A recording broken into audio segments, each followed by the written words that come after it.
Welcome to Manju's kitchen. இன்றைக்கி rose milk ice cream எப்படி செய்கிறதுன்னு பார்க்கலாம் வாங்க.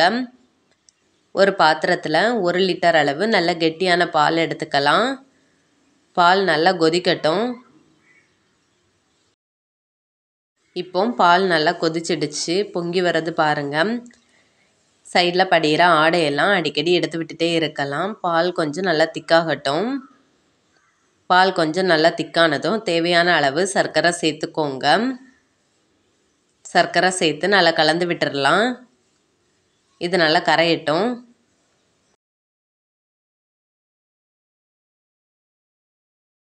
ஒரு பவுலில் 1 ஸ்பூன் அளவு கஸ்டர்ட் பவுடர் எடுத்துக்கலாம். நான் வெண்ணிலா கஸ்டர்ட் பவுடர் எடுத்திருக்கேன். இதோட கொஞ்சமாக தண்ணி சேர்த்து நல்லா கட்டி இல்லாமல் கரைச்சி எடுத்துக்கோங்க.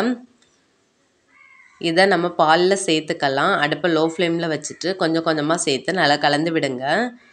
இது லைட்டாக கிரீமியான பதத்துக்கு வரும். இப்போது இதோட கொஞ்சமாக ரோஸ் எசன்ஸ் சேர்த்துக்கலாம். நீங்கள் ரோஸ் பவுட்ரு கூட சேர்த்துக்கலாம். நான் எசன்ஸ் சேர்த்துருக்கேன். இதை நல்லா கலந்து விட்டுக்கலாம். இப்போது அடுப்பை ஆஃப் பண்ணிக்கலாம். இது நல்லா ஆறட்டும்.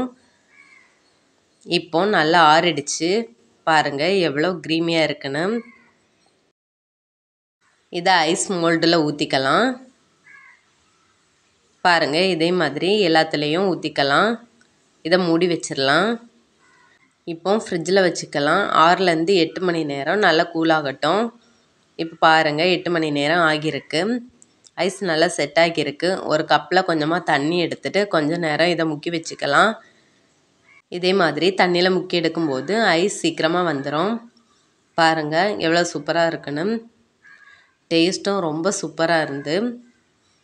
நீங்களும் ட்ரை பண்ணி பாருங்கள். பிடிச்சிருந்தா லைக் பண்ணுங்கள், ஷேர் பண்ணுங்கள், சப்ஸ்கிரைப் பண்ணுங்கள். மறக்காமல் பெல் பட்டனை கிளிக் பண்ணுங்கள். தேங்க்யூ.